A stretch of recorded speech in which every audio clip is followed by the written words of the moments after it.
Hey, the pavetta rifle. Drop the gun! Oh, shit! I'm hit. I'm okay. But I'm not gonna die. And then he gets the other one, and he scans the other one, and boom, we get the guy ID'd that way. Yeah, That's a pretty good sprint. it was. That wasn't bad, man. Anyways, we should probably do the intro. We don't need to do the clap anymore. No? I figured out how to sync the audio with the video. Figured it out, huh? Yep, science. So I say that we tell funny cop stories then? Just say welcome back to Badges, Bulls, Blunders. Yeah, we just tell funny stories by the room. You can just I'll just cut leave that out the word cop. I'll probably just try it a couple of times and you'll make some cuts and shit on me with them. Bloopers. Some blooper reel. Yeah. Got a long blooper reel. Stories with not cops. Yeah. All right, I'm trying to think. All right. Let's do it. Ready? All right. Welcome to Badges, Bullets, and Blunders. I'm Travis Harless, your host. Today's guest is my new friend, Eric Hansen. Eric, normally we have police officers on. Eric's not a police officer. He's got some good stories from us from overseas. Eric, tell us a little bit about yourself, your background, what you did in the military and in contracting, and a little bit about what you do now. Yeah, man. So, like I said, my name's Eric Hansen. Like you, I was a Marine Corps vet, 03. I started off like Marine Corps Security Forces and then went fleet to 1st Battalion, 2nd Marines Charlie Company. 03 what? 0351. Okay. Yeah, so I'm an assaultman, but Yeah, we've had a couple of assaultmen on before. I am one of the OG assaultmen, so like I know very little about demolitions, but like a whole ton about anti-tank, which was super irrelevant in Iraq. And it doesn't even exist anymore, right? I don't know. I don't think they have 51s anymore. Didn't that Yeah, I've heard they got rid of it, but like, I also, here's one, but like, when I called that out in infantry training, that like, hey man, why are we learning this anti-tank stuff when everyone's going room to room? I got like hazed. It was real great, but you know, that's what you get for asking questions. So you went to School of Infantry in what year? 04. Yeah, 04. So we're pretty deep into like the Iraq War initial invasion has ended. All T-72s have been destroyed. Mm-hmm. BMPs. Yeah. And so the America is now fighting an insurgency. Mm-hmm. Yeah. And, you know, I know I'm a stupid little boot, but like I actually recognize that. And I dared to question my infantry instructors and was lightly hazed for the rest of the day as a result thereof for asking why aren't we learning more demolition and breaching. Yeah. Well, in their defense, maybe it's because we had plans on invading like 6 other countries in the next couple of years after that. They didn't probably know that. I don't think they knew that. I think it was just old NCOs and staff NCOs being like, don't question me, boot. The answer is because I said so. Yeah, and I understand that to a degree. Yeah. But it's also, the answer can also be things as, you know, common sense is, hey man, this is the curriculum we got right now. This is what we've got to do, bro. Yeah. Oh, okay. Yeah. Especially if you're an 0351 and you're expected to be intelligent, right? Like, not knocking our 11 brothers, but like, you're expected to be slightly more. Yeah. Like, hey man, how about you just give me a real answer? Yeah, you eat the more colorful crayons. That's a true story. Yeah. Sorry, I interrupted you. So 0351, some security forces. What was the time frame on that? So 2004, got out 2008. Okay. And then a couple of deployments in there? Yeah, so I had 3 deployments, 2 of them with security forces, Guantanamo, which was really pretty uneventful.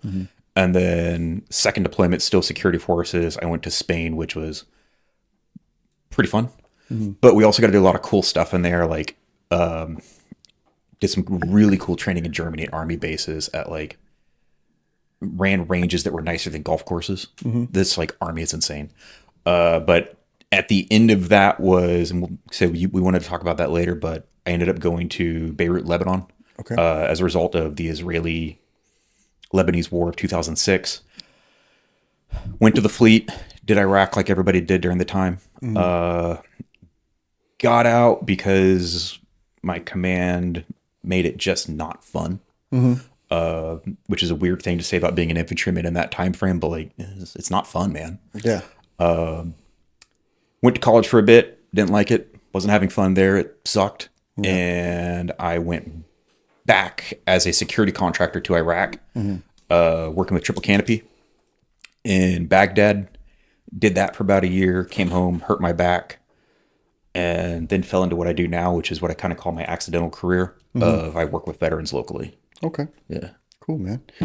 Yeah, you're talking about how they make it not fun. I was in from 02 to 06. 2006, I was on my third deployment, and I can't remember what my infraction was, but I was a squad leader, and one of my Marines had messed something up, and I was getting sort of hazed, disciplined by the platoon sergeant. He made me go out and clean all the trash cans. We're in a battle position, like in the middle of Al Qaim, Iraq, and this small little spot that's getting rocketed all the time, and whatever. So I'm out there cleaning trash cans in the middle of the day, like gagging, and my EAS was coming up soon. I was going to be getting out, and the company first sergeant comes bebopping along. He's walking by like near the bathroom, and he's going to the bathroom, and he sees me, and he stops, and he looks at me, and he's like, "Hey, Devil Dog, have I talked to you about reenlistment yet?" Like, read the room, Dude. I've got similar. Yeah, but and it sucks because yeah, I'm really thinking about re-enlisting right now. It's like, as I'm scrubbing this trash can. I remember when my fucking war time was zone. coming to the end, I wanted to re-enlist. And there was a couple times where I almost walked to the office. I was I'm gonna go do it. And then they would do some shit like that. You know what, man, I'm gonna go. I was talking to my first sergeant about re-enlisting. We were talking about stuff. I'd been talking to the monitor is what they call him. I think, whatever. And then as an NCO in Iraq in a combat zone where it's Iraq in summer, this is not fun. We do not have running water. We do not have AC. You are living in filth.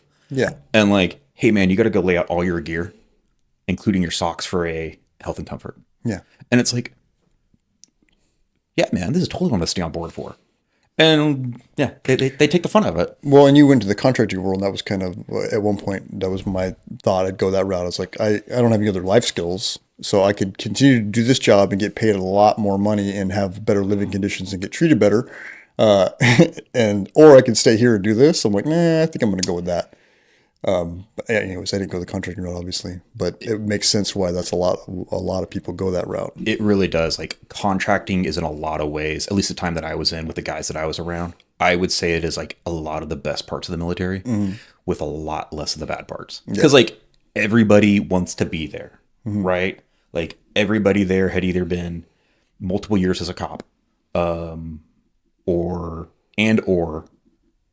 prior service military. So everyone knew pretty much what they were into. Everyone wanted to be there, and there's a lot less turds. There's some there. Yeah. But by and large, there's not as many. Yeah. So it was a lot more fun. Yeah, it makes sense because they can just fire you if you suck. Yeah. And also if it really sucks, you can just be hey man, I'm out of here. And what they say is, cool. Okay, man. Plane leaves on Thursday. Just hang tight. Yeah. Relax. Go get chow. And you're good. Yeah. It's that easy. There's no harm, no foul. Yeah, it makes sense why a lot of guys went that route. So, and money. Yeah, tell us about going from in FAST going to Beirut. Okay, so what is FAST? Sorry. Okay, so FAST we is normally talk cop stuff, so I'm trying to remember acronyms. Fleet Anti-Terrorism Security Team. Okay. Also, fake ass SEAL team. Yeah. I mean, I wasn't gonna say it, but no, it's okay. It's okay. I'm aware. If somebody has been a prior service Marine 03, especially in the time frame you and I were in, we have a reputation, and in some ways it can be well deserved, in other ways it's not. So FAST is Marine Corps Security Forces, is this element the Marine Corps has of anti-terror units. And essentially what they do is they take a lot of 03s and they pull them out of the fleet and they put them into specialized unit and send them places Guantanamo. They have them staged for fast operation, quick reaction forces if something goes wrong in any part of the world. And you can send in essentially 1 or 2 platoons of Marines real quick. They've been used well in the past. I mean, the Benghazi, some of those after all the initial shit went down, they sent in fast Marines. Yeah. And there'd been a few things recently in my time frame. I'd been spending the most of that deployment in Spain, drinking Cuban rum and drinking Guinness at Irish bars, so not really doing jack. Yeah. Yeah, you're like, dude, I wasn't like, Yeah. but like, it is what it is. But like towards the end, Israel went to war with Beirut. It wasn't Beirut, but it was like Hamas or something, like the equivalent force up there. And so Israel went in and It's hit Beirut. Hezbollah's up there. Yeah, it was Hezbollah. Thank Hezbollah's you. up in Lebanon. And, Beirut's I think Beirut's the capital of Lebanon. Yeah. Yeah, beautiful city. Beautiful city. So they had one of the Mews right offshore, so they got them in, but within like a couple of weeks, they put us in there. And so like we're a bunch of dudes with like no combat experience. It was basically the only guys with combat experience were a platoon commander who's like a really stand-up guy and one turd sergeant who was like that guy. Yeah. He went on a ruck with a pillow in his pack. Nice. And the platoon commander caught him. Fucking dirtbag. Yeah, it didn't go well. Captain Zavala was very, very legit. Like he was pretty stand up and he wasn't gonna let that stuff fly. But so going into that, I remember sitting on the airstrip and like you have all of these like generals, like literal like generals like walking around like lance corporals and like they're freaking out. They are very tense and the term World War III was getting thrown around like a lot. And they've got like AT-4s stacked up and it's the Middle East. It's this time frame. Like nobody knows what's going to happen. Right. Like it's really, What year is this? 2006. Okay. So summer, I mean, like, I don't remember what it is, but, and also if you're a Marine, you know the history about Marines in Beirut. We don't have a real great history there. Like a bunch of us got killed back in the 80s. And so there's also kind of like that thing of like, oh shit, this is like one of those places where Marines get killed a lot. But like we helo in there, we set up with the embassy. This embassy doesn't have Marine staff, by the way, like really weird and unusual, but they have a top-notch security force. But still when we get there and we kind of like take over operations from, I think it was the Force Recon Scout Sniper section was the last ones there. And we do like a handoff with them. And it was like a really crazy thing because like, again, when we're initially there, like Israel is hitting Lebanon really hard. Hezbollah is saying, hey man, if Israel uses like any US weapons against us, like we're going to take your people out. And so we're kind of like diplomatic stuff going on of like, hey, don't use that stuff. Yeah. Like Transition to pager bombs. yeah. Right. And like also looking back, it's funny. There's some guys running around the embassy that like 95% sure were like spooks, like older, tatted up, jacked guys who have that look in their eye of like, I was like, you're not embassy staff and you're not one of us. Like, what are you? Yeah. So it's just like this really tense situation. And it's like they're heloing in like supplies and stuff to us and heloing them out. One of our guys even noticed there's like these two like speedboats in the bay because it's coming in from the sea to the land. And like every time they were coming in, these like boats were like getting closer because they were using the same route. Like they were bracketing us, but like it was a soft and like basically if that like threat came in, they were going to use like anti-air on us. And then on top of that, like being actively surveyed around the embassy, like it was just a very initially like tense situation. But then it gets real funny because like things calm down and the embassy security guards like pick us up like Applebee's. Nice. Like, so there's Applebee's in Beirut. Nice. Like literally Applebee's. Hell yeah. And the embassy had this like really good security team of like. Does it suck in Lebanon too? No, dude. Well, I mean, okay. So we're in our 40s saying Applebee's sucks. You're not wrong.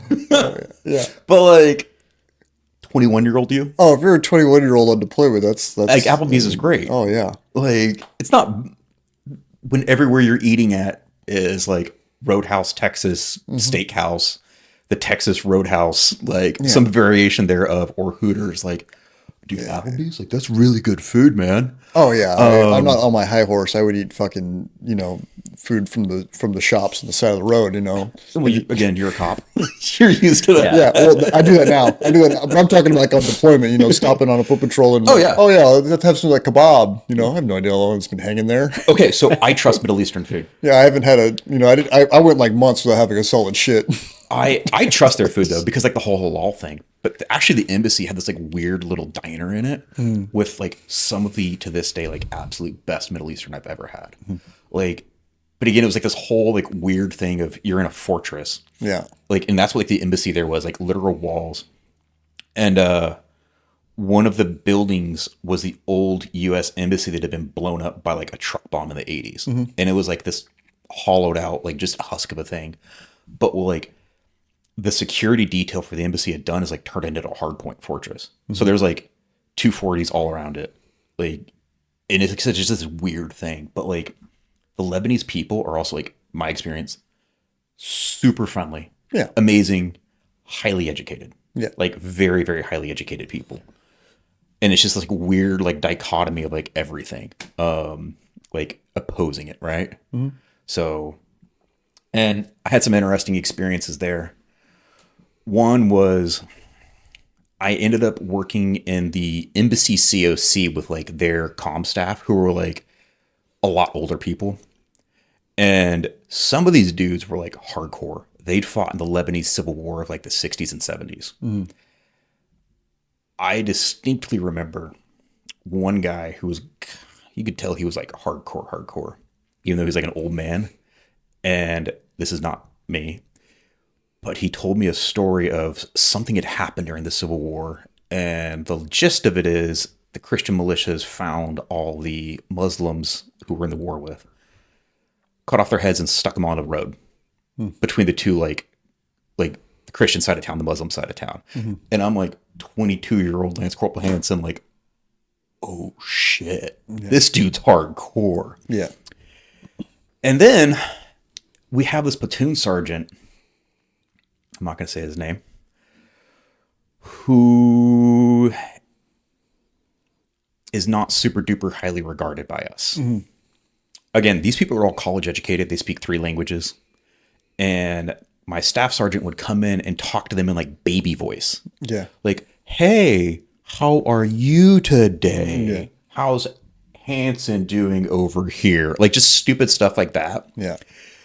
And it would be like really weird and awkward because like we were in there working with these people as like the Lance Corporals. And like, I remember like him doing that to them and them just looking at me like, dude, like, the fuck is this guy? Yeah. Like, what is he doing? Like, does he know I speak English?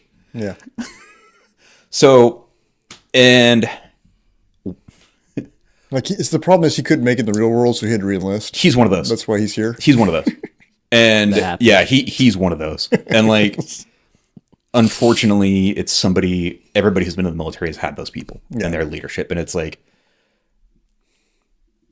he's just one of those guys that stayed in because that was it. Yeah. Like, not because like he believes in it and he loves it and it's like his calling. It's like, It's either this or I'm working at Arby's. Yeah. yeah, man.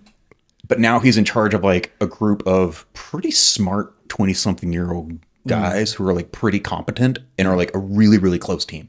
Yeah. Because we were a platoon that was together like for the entire 2 years. So like we're like to this day, like those guys are my best friends. Like groomsmen in each other's wedding type shit. And then you've got this guy. We were talking earlier about like that outsider syndrome. Yeah. But like treating us like idiots, treating these like Lebanese people like idiots, and everyone was just like, dude, like you're the idiot. Yeah. Yeah. While I was there too, fun fact, that's where we found out Steve Irwin died. Oh no. Yeah. I thought it was like some weird joke. I was like, no. Like I remember watching that. Like it was weird. So have you ever watched Generation Kill, the HBO series? Fuck yeah. Yeah. So there's a part, and I think it's the first episode when they're staged there in Camp Ripper, and a rumor goes around the base that J-Lo had died. Do you remember this? Yes. So I was there, like for the story, like, and that was a real thing at the base there. That like J-Lo had died. Like people were like legit sad about it. Like they're all depressed and sad that J-Lo had died. Crying and shit. But they nailed that in that show that on Generation Kill. They nailed it very well done. I've always felt like that show if people ask me what the Marine Corps is like, I Yes. tell them to watch that show or read the book. It's very much like Yeah. like that show. But that was a real rumor that really happened at that base. Anyway, talk to us about going from fast to the fleet. So you went from security forces to the fleet Marines. So in the Marine Corps, the security force gig is generally like a 2-year thing. And then once you're done with that, you go into a fleet unit, which is like a line infantry unit for the Marine Corps. You know, like you basically go from being a tight knit platoon doing like small things to you are now one of 100, 200. And it's like, at that time, especially, it's like, it's war. Like you're going to war. So most of my buddies got to go to 3-5 and they all went together. I had requested orders to the West Coast because, you know, I'm from here. But that same platoon sergeant jacked my orders up and I ended up getting orders to the East Coast. And on one hand, like I hate his guts for it. But on the other hand, like that's where I again met some of like my closest friends. And like it's weird, but yeah, like I wouldn't give that up. But like when you're on your own going into a new place with a bunch of guys who've all been to combat together and you haven't, it is a different animal. Yeah. And then especially like when you come in and I'm still a Lance Corporal, which is like a junior rank. And within 1 month of being promoted there, or 1 month of getting there, like I get promoted to Corporal. So now you're an NCO. Now you're in charge of dudes who've actually been there, done that, and you haven't, and like nobody knows you. Yeah. Some of you guys will have experience with this. It's not supposed to happen, but when you get promoted to an NCO in the Marine Corps, you get what's called the blood stripe, which is basically everyone comes and knees the shit out of your legs. Yeah. But because like nobody knew me, that didn't happen. Yeah. Like Nobody's gonna beat up my legs. yeah, like it was like really funny. Like all these guys had like bruises up and down their legs. Yeah. They're actually, because of that later on during our deployment, there was a big hazing scandal. Like a big one. It was our first sergeant who was a turd. But like I got promoted, it was like nobody came and gave me the Nobody wants hazing. to haze me. Yeah, like nobody like well, because it was like, who the fuck is this guy? Yeah. Like who the fuck is this nerd? Like, Like 1-2. like it was kind of Yeah. like it's kind of funny, but it's also one of those like, yeah, like I didn't really get to do that. Yeah. Like because Yeah. like I wasn't anyone's friend. Like Yeah. you don't like know anybody. But like it's a really big learning curve coming from doing You that feel like the ugly chick not getting hit on at the bar. because you kind of are. Yeah. And so in this unit there was like a funny, I don't know if it was a funny, like they had the tradition of you would call somebody out to come promote you, like to pin you on. Yeah. And like when I was in fast, we would do that too, but it was normally like kind of a special thing. Like they just did it with everybody for everything. Honestly, I thought it was kind of weird and annoying. The only guy that I was kind of friends with was my roommate. And so like I was friends with him, but so I had him pin me, but it's also great because he ended up fucking my girlfriend later. That was fun. Nice. That was cool. Yeah. Yeah. He cheated on my girl. Yeah. He pinned you and you pinned her. Yeah. That was fun. That was real great. Like the only friend you've got just slept with your girl. Yeah. Like Marine Corps barracks. Yeah. That'll happen. It'll happen, man. That was a life lesson learned. That happens everywhere. Even police departments. Oh, I know. I know. Yeah, no, I know. But yeah, so that was a fun one. Yeah. But like I said, my platoon commander in FAST was a really, really good dude. And when we transitioned into the fleet as a group, like he kind of like was like, hey man, like I know you got a good head on your shoulders, like you're a learner, but like don't go in there with an attitude. Like basically go in there with the exact opposite of an attitude. Like that's what I tried to do. And just learning from these guys, like kind of sit down, shut up. Like Lance Corporal Nieper is like a super duper good squad leader. Why don't you listen to him even though you outrank him? Yeah. And I hope that's what I did. That's actually like just a It's a general good life lesson. dude. And I mean, really, I think it is like sit down, shut up and learn. Yeah. Even if like you are coming in somewhere and you are extremely knowledgeable, you might know something I don't. And especially if it's your turf, sit down, shut up and learn. Like get the ropes of it, get the feelings. But yes, like it was definitely a transition and like having to gradually earn the respect of like my peers and the people like going through it and being like, hey man, like I'm not a turd. Yeah. Like I'm carrying my weight. I'm doing my stuff. Like I'm not trying to hot shot it, hot boat it. There was some headbuttings. It's funny, like one of my buddies, Tim, who was one of the 11s in the platoon that I was attached to this day, like he comes up every now and then from Seattle or down to, and like we'll talk shit about it and like debate things back and forth. But like, it's 20 years later, so it's just shit talking. Yeah. But like, hey man, like I do think there's different ways. I get you guys got this, but like my opinion, whatever. In the end, it didn't really matter that much, But yeah, that was definitely a fun experience. But then as I'm wrapping up my time in the Marine Corps and getting out, we got a security force drop from Washington. And I totally understood why like dudes hate them. Yeah.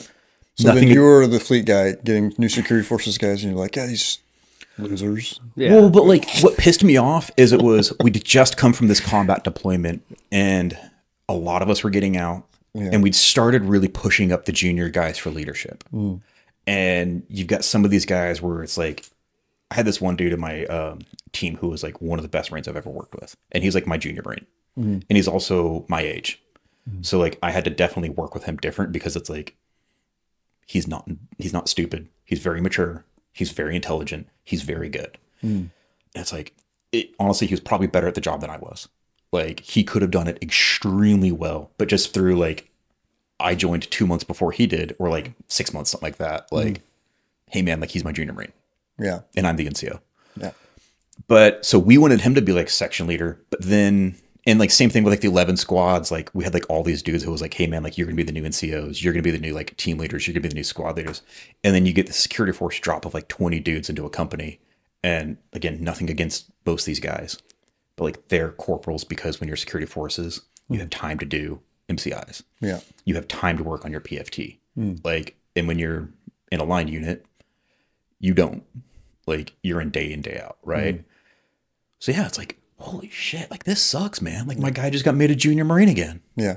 Like, and you like you get like you get it. Like if you're being fair, most of those dudes are really good. I'm not knocking them. Yeah. And I guess most of them did a pretty good job. Like, but like it is like you really do see like where that like kind of level of resentment can come from. Yeah, then you got the same animosity. You're like, I hate these security forces, dude. Yeah, kind of. Yeah. Like I get it. Yeah. Like because I wanted my boy to be like section leader, or you got this dude who's like one of the great like junior like 0311s, and now it's like, well, you're back to being a junior 0311, buddy. Yeah.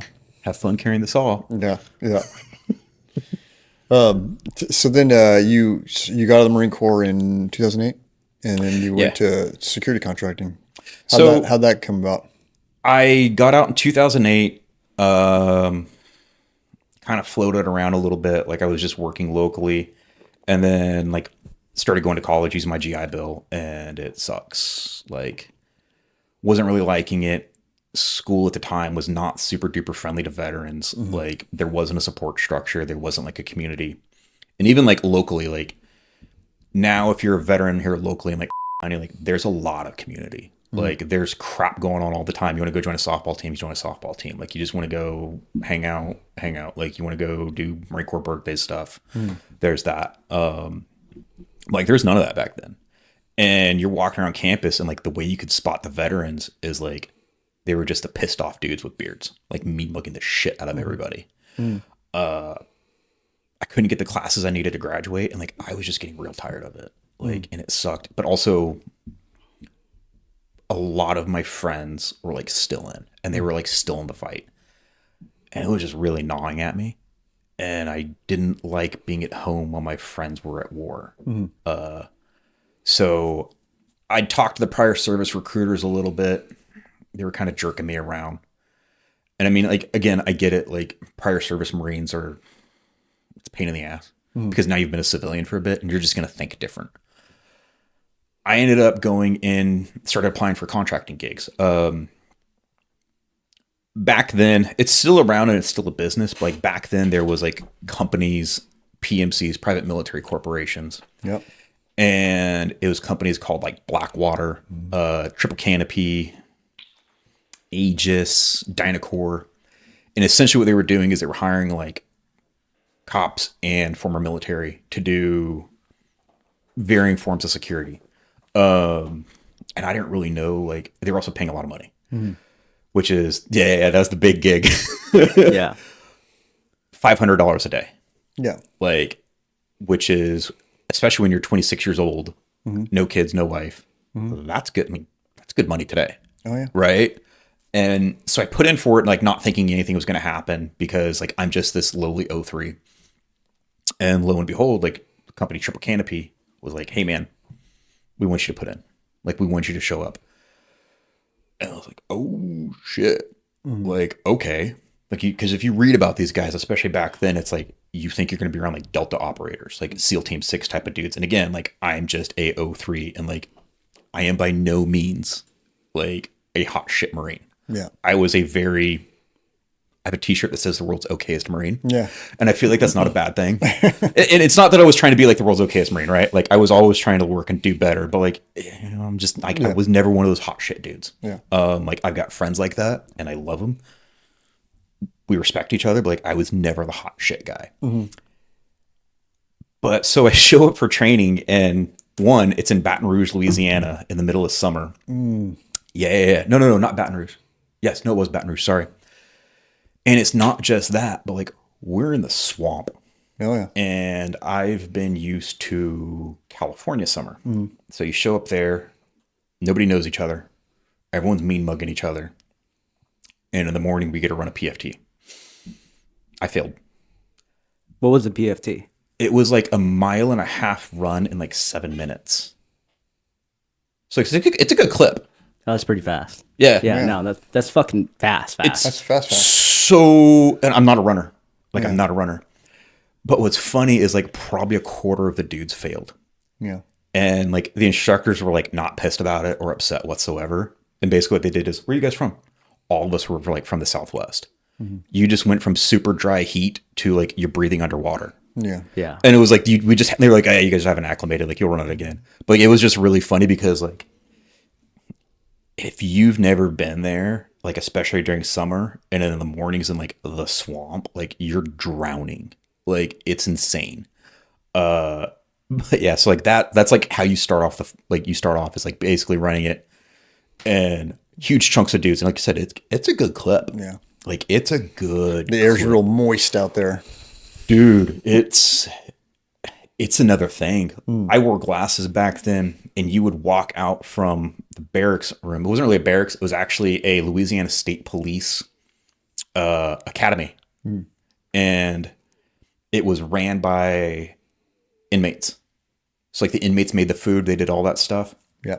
And what's really funny, not really funny, but like what's funny is the ranges we used were the same ones that stupid show, Sons of Guns, whatever, you know, that stupid, they all turned out to be child molesters. Yeah, I remember. Yeah, we were using that range. Nice. And the instructors fucking hated those dudes because there's this episode where they're shooting 50 cals at like the barriers and they're like hitting the tops, like the very tops of these like 50-foot tall concrete walls. Yeah. And they're like, yeah, man, like half a mile that way is like residential housing. And if it's a 50 cal, yeah. Holy shit, yeah. And like, it's like a 50 cal, if you do not know, like you can use it as an indirect fire weapon. Yeah. Like, which means you can shoot it not at somebody because the force it's going to have falling down is going to like kill you. Oh, yeah. And these like assholes were doing that. It'll travel a little ways. Dude, and like these guys really had firsthand experience of like how stupid these dudes were. But yeah, so like I get there and the guys you meet there are insane. Now, a lot of guys who contracts are actually, I would say at that time, 2011, probably about 50% were just O3 Marines. Like there's a lot of Marines. And I kind of have my theories on that about why. Yeah. I think it's the reliability and the aggressiveness. Like, because in there you've also got like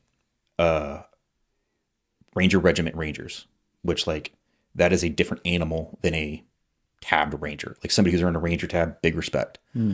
But somebody who's like Ranger Regiment, if you've worked with them, like they're different. They're special operations, you know, and then you've got like 20-year Green Berets, you know, stuff like that. But then you supplement that with like the Marines. And I think that's what was going on. But like one guy I became friends with, a gentleman by the name of Danny Hall, who in a different time would like be an American legend.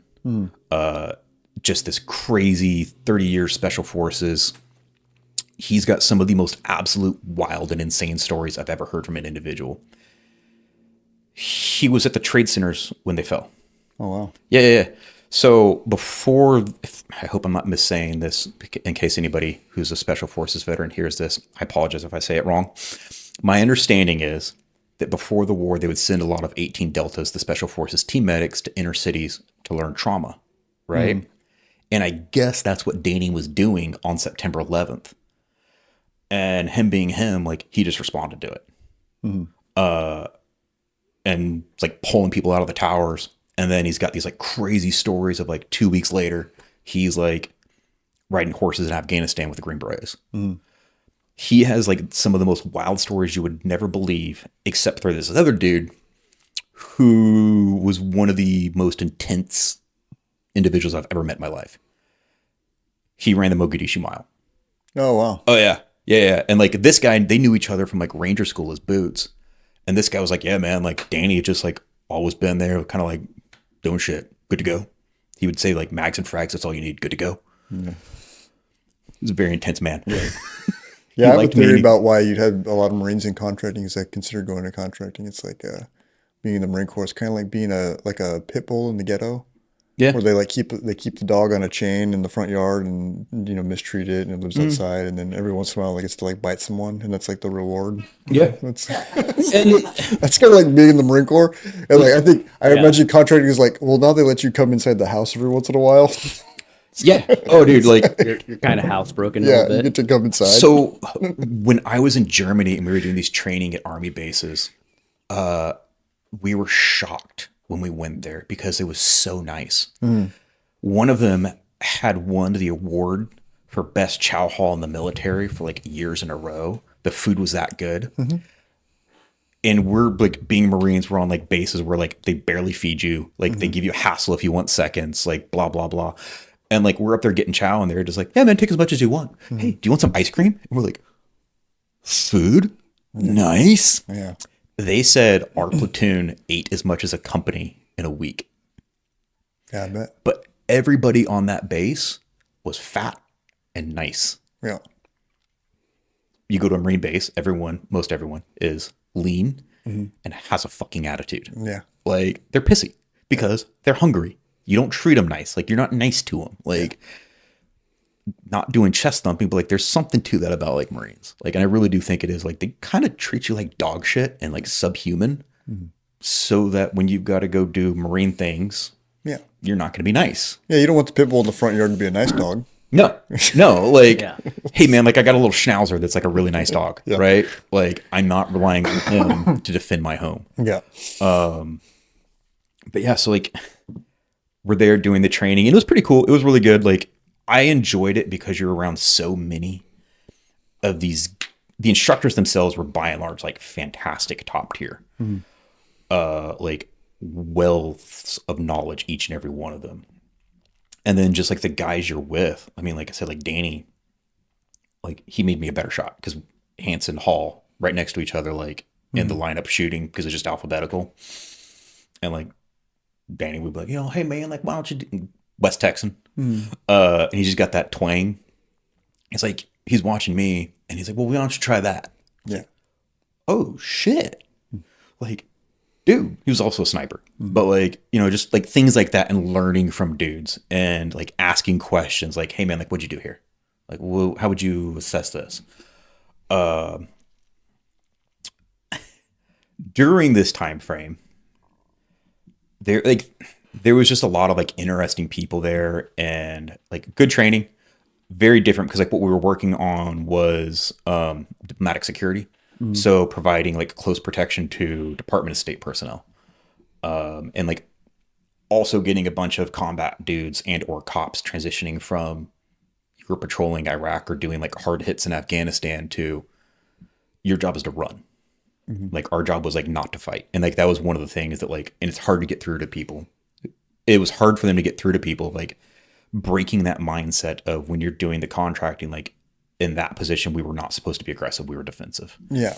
And like, if you get into a gunfight, one, you're doing something wrong. If you're staying for a gunfight, you are failing your job. Yeah. Like the reason you get good with a gun there is so that you can basically break contact and run. Yeah, break contact and get away. Because you might have like, you could have the ambassador's detail, or I got pretty lucky that like the State Department personnel I worked with were all cool. But there were definitely some that my friends had run into that were like, if you guys didn't have guns, then they wouldn't come after us. Like in Iraq. Yeah. Like the reason they're so bad is because you're here with your guns. And I was like, I understand humans are humans, blah, blah, blah. But like, there are people in this country that will cut your fucking head off. Yeah. Like, just for shits and because you're a woman with an education who can read and isn't wearing a hijab. Like, and you're sitting here saying, like, I don't know why I need you. Like, Then why don't you go out by yourself? yeah. Yeah. Yeah. Try that. Yeah, my team had some woman before I got there. We had those anti-IED, like electronic countermeasures in like all the vehicles. And she had bitched at them about the noise it made and instructed them to turn it off. Well, it's about to get a lot louder. It's just weird, dude. Like they just didn't understand like what was going on. Yeah, basic security measures, and that makes sense. What talk to me you said about the Glock episode. This is probably the most embarrassing thing I have ever done when I was carrying a gun. All right. We are in the training. Chamber check down the barrel like this. Nope. Nope. So we had live weapons, not during this incident. Okay. But like we had like M4s, 240s, 249s, M203s, like, but we also had sim rounds, and they were like way better than the military ones. It's probably what you guys use now. Like the actual like 5.56 ones, like really good. We also had sim Glocks that suck, but like we had them. And we were doing break contact from vehicle. So you guys have worked VIP security. So it's been a long time, so I'm misusing terms. Forgive me. But like basically motorcade gets hit, moving the principal off the X on foot. And I've got sim rifle and a ASP Glock. And as I'm breaking contact, the rifle jammed because there's sim rounds and it happens. Yeah, paint. So they're like, I'm still going notional because fuck you. Like my M4 is not really going to do that more than likely in real life. And the instructors, good dudes, I'm not knocking them. We're like, transition. I'm like, okay. So I grab this transition ASP Glock. And I'm just like, this is dumb. Like I'm pretending to use a plastic Glock. And as I then get to a point behind a wheel well where I can take cover, fix my jam, and reload, I just toss the Glock on the ground. And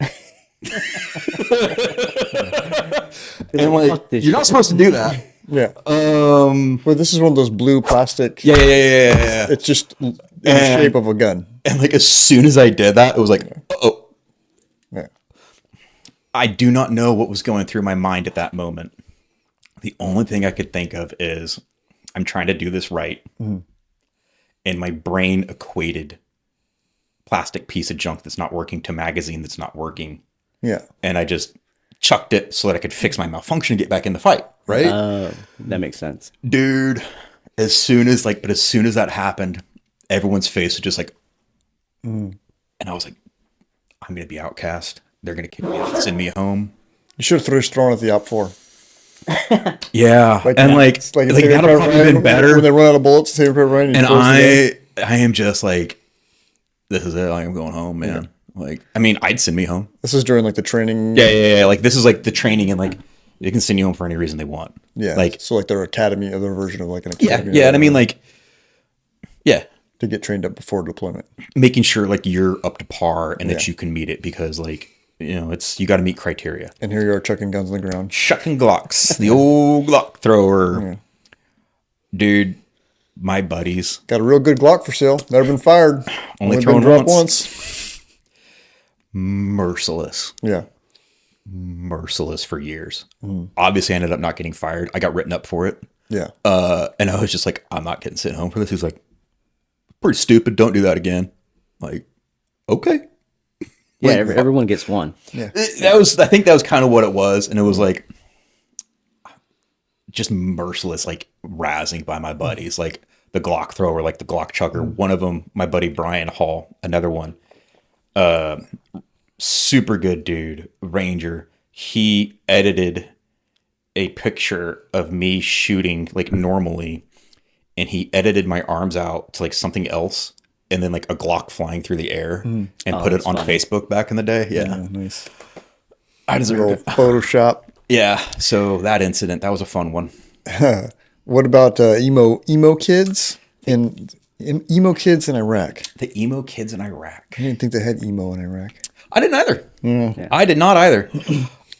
So get to Iraq, you know, we're working. I get on a team. Picture like a little Iraqi kid with the hair swooping across the eyes. Bro, that's it.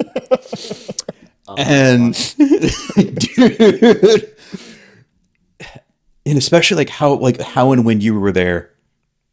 So when I was there in the Marines, I was in like more rural areas. Like at the time I was there with the Marines, the fighting for the Marines had gone out of the cities. They'd burned them up, and basically the fighting turned into like we were in the countrysides. Like it would be like running around rural county, like trying to face like catch insurgents. Like, but then when I'm contracting, I'm in Baghdad. The contract I was on, it was with Triple Canopy. What was cool and interesting about it is basically Triple Canopy had just bought the contract out from Blackwater. And it was like that one where like all the shit happened. So like all the old hands were like the old BW dudes. So I get put on a team, pretty good team. I liked them. Good dudes. Met some really, really good guys there. And we're running this. I don't remember what we were doing, man, but like we were just driving through Baghdad, and I'm pulling the position of, I think what we were doing, I think I was window licking, which is a term you use in contracting when you're the guy, you're one of the guns on the doors. Oh. Yeah. Like, because you're just standing there and like, it's kind of like anybody gets too close, like escalation of force, generally it's just pointing like your gun at them. And like, that's generally the sign of like, go away. Yeah. Like, get back, give us some space. That's universal language.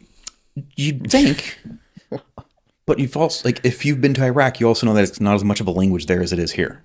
No, for sure. You know, the funny thing is that you'll notice if you're on like a gun truck and you have someone swing like a 50 or a Mark 19 and point it at someone, and they'll just kind of look at you like no big deal. They're used to it. But if you pull a handgun out, it's Yeah. like, oh no.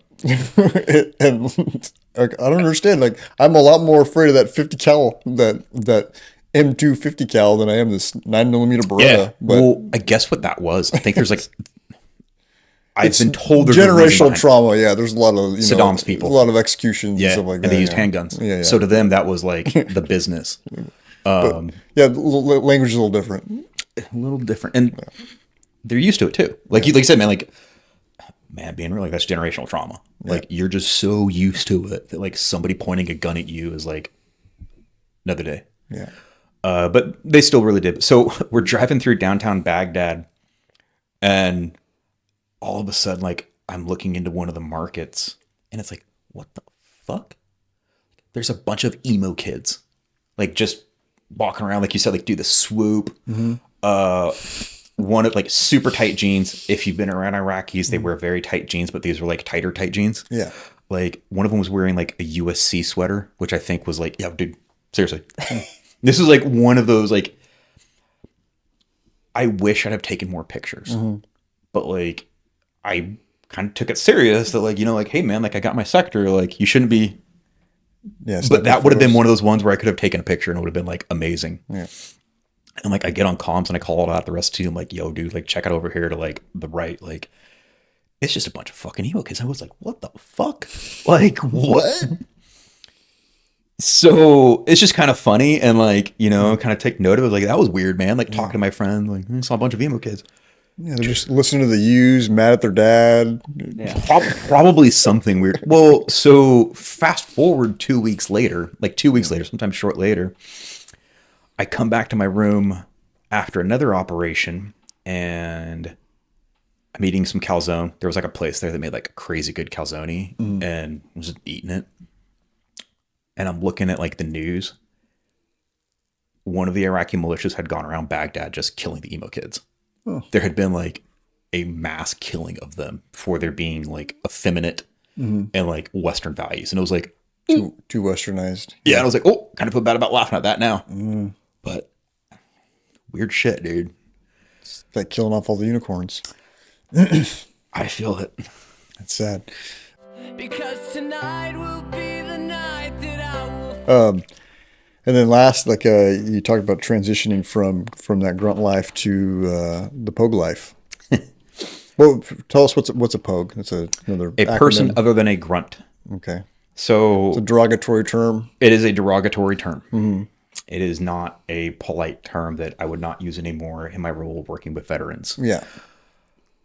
So that's what infantry Marines call non-infantry Marines. And infantry soldiers, like Army infantry dudes, like if you're not infantry, you're a pogue. Yeah, and they're real mean about it, and they're Yeah. real sort of high-minded about like, their position or whatever.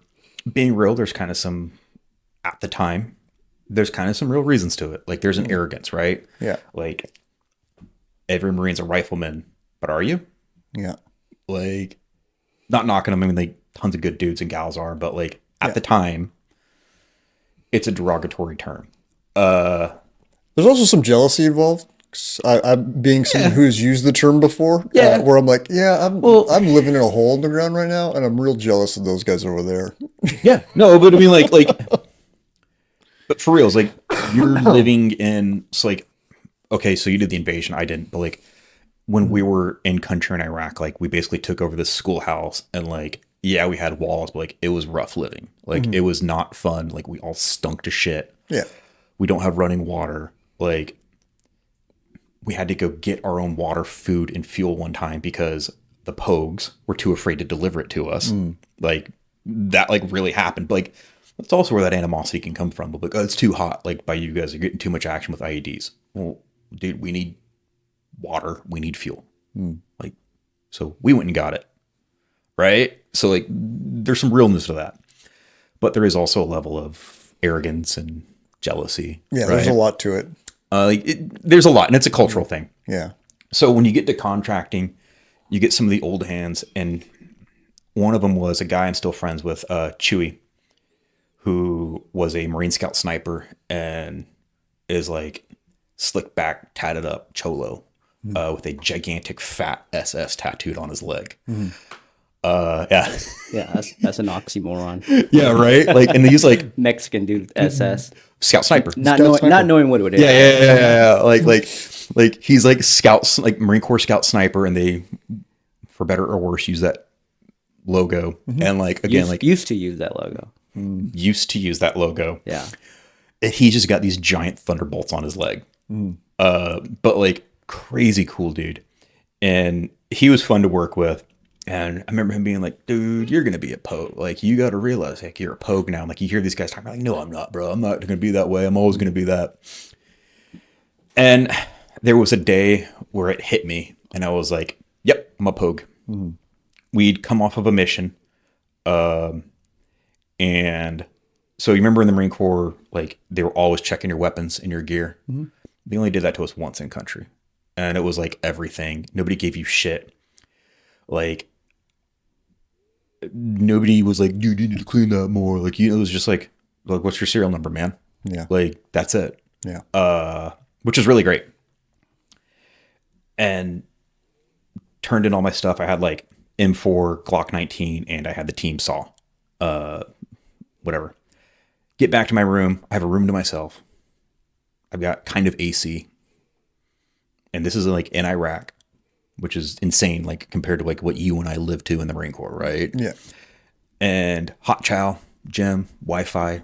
I've got like my Xbox in my room with my TV. I've got like little memory foam mattress I bought at the Hodge Mart. Yeah, dude. Wow. Yeah. Like, it, Comfy.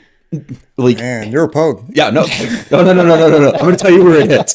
But my team leader calls me and he's like, hey man, they didn't get the serial number on your EOTech on the saw. I need you to take it over there. So it's like a pretty big compound. Like, it's actually a very, very big compound. Probably about a half mile, probably about 3/4 of a mile from one end to the other. Like, it's pretty huge. And I'm like, hey man, like, Roy, can I grab one of the Suburbans, like our up armored SUVs? And drive it over. He's like, no, man, like just walk it. I was like, and I just start throwing like kind of a bitch fit. Now it hasn't hit me yet. Like I started throwing, like getting huffy and pissy, and it's Iraq summer. Like it's hot. It's not fun. So I put on my Merrills. I put on my shorts. I put on my Columbia shirt. I'm all cozy and a ball cap. And I just walk over there. And about halfway over to this check-in point, like that's when it hit me that it was like, and I'm like in my head, like, dude, this is fucking dumb. Like I gotta walk over there. And I was like, dude, 3 years ago, you were humping crazy weight. Like even when I was a civilian, like I was working with my dad, like on construction sites, basically, like doing man work. Yeah. And here I am being paid $500 today to walk half a mile in shorts and really comfortable shoes, no body armor, no eye pro. I'm wearing my sunglasses. And like all I got to do is carry the saw. I don't got to carry like a sidearm. Like it doesn't have to be like that Marine thing where you've got like a rifle in your round, like all that shit. Like it's just take it over there, man. Yeah. And I'm bitching. Like it hit me over there. It was like I just started cracking up. Chow that night, I went and saw Chewy, and I was like, "Hey, dude, remember like that conversation about being a pogue?" He's like, "Yeah," and I was like, "It hit me." Yeah. And I told him, and he was like, "Yep, that's it, dude." We had Krispy Kreme. Wild shit. Yeah. How many MREs did you eat there? None. Zero. We almost had to eat MREs one time because they. Like, what the fuck is this shit? How many holes did you dig in shit in? None. I had my own. Okay, hang on. I got a. Oh, the shit story. This is a fun one. I forgot about that. We had our own chow hall, and if you wanted to take the bus, you could go to the embassy. The embassy had, to this day, has one of the best. The United States Embassy in Baghdad has the neck burger. It is one of the absolute best cheeseburgers I've ever had. Not because it was in Iraq, but it was just insane. But like, this is the chow hall where the president can eat. The Vice President Biden had been there. I believe it was Ambassador Brimmer was the ambassador at the time. So like, these are like high-ranking United States government officials. Like, and there's multiple other high-ranking State Department officials there. Like, it's a very, very good chow hall. But yeah, just bitching about it, right? Yeah. Like being so upset that I've got to walk half a mile with a saw. Yeah. Yeah. So the shit story. I came back to my room again. This time they'd moved me rooms and I had to share a bathroom with another guy. With one other person. Yeah. Oh, that's rough. Yeah. Separate rooms, right? Yeah. Again. And there was like multiple days there where like, you're not working. Like if you're not doing anything, they'd shut down a lot of the training on us, the Iraqi government, because they didn't want the contractors there anymore. Yeah. So like, you couldn't do the training you did. Like we could get range sometimes. Like I would try to go out with the our team's DMs, the designated marksmen. Like a lot of those guys were former snipers. I would try to get out with them when I could, just to get some more range. What was cool there was like the range staff was like, if you just show up and if you can like get over there, they'd be like, all right, man, here's a couple mags. Like it, because I'm trying to be better. Yeah. And they're like, you can't do that in the Marine Corps. Like you can't do that in the Army in most units. Yeah. Get back to my room and I take a shit. This thing was so gigantic. I was stretched out. You need an epidural for this one. I was like, dude, like that felt weird. And I went down and looked at that thing and I was like, oh, it was like, damn, it's a fucking log. like my butthole was fucking loose like the whole Man, day, man. This chow hall's fire. But like, I couldn't get it to flush. Dry docked it. Like it was just like lodged. Yeah. Like between it was like that big and that solid, and like I couldn't get it to flush, and like Just leave it there for your partner. dude, I was trying to get rid of it for him, but like it's not going away. Like that's his problem now. Yeah. And Just grab your K-bar and just chop it up a little bit. I didn't have a K-bar. Damn. Oh god, I'm not doing that. And I'm like pouring solvent on it or just some shit, like cleaning supplies, just trying to get it go before he comes back. He's like a cool dude, and like he comes back and he's with his buddy. And I'm like, hey, you don't got a shit, do you? And he's like, yeah, I really do. Why? I was like, well, He's like, did you clog the toilet? No. Go look. And you just hear him like, what the fuck? And his buddy's like, dude, I need to go get my camera. Yeah. He takes a picture of this thing. And I was like, yeah, I kind of felt like you needed to see that. We end up having to call the Iraqi, like, maintenance guys. And these two, like, Iraqi dudes kind of show up ready for clog. They've got, like, a plunger and, like, something else. And They weren't ready. they weren't ready, man. And they walked into that room and they just something like, Bakala! Like, you could just see it was like this, like, that male shock, but like impressiveness of like, what the fuck is that? And I think they probably just used the old like knife to cut it up and shoved it in there. But yeah, man, I felt that bad boy. Oof. I'm still proud of it to this day. I forgot about it until we were talking. That's nice. That's funny. Man, that was a good time. All right, Eric, thank you for coming out and talking to us. Thanks everybody for listening, and stay frosty.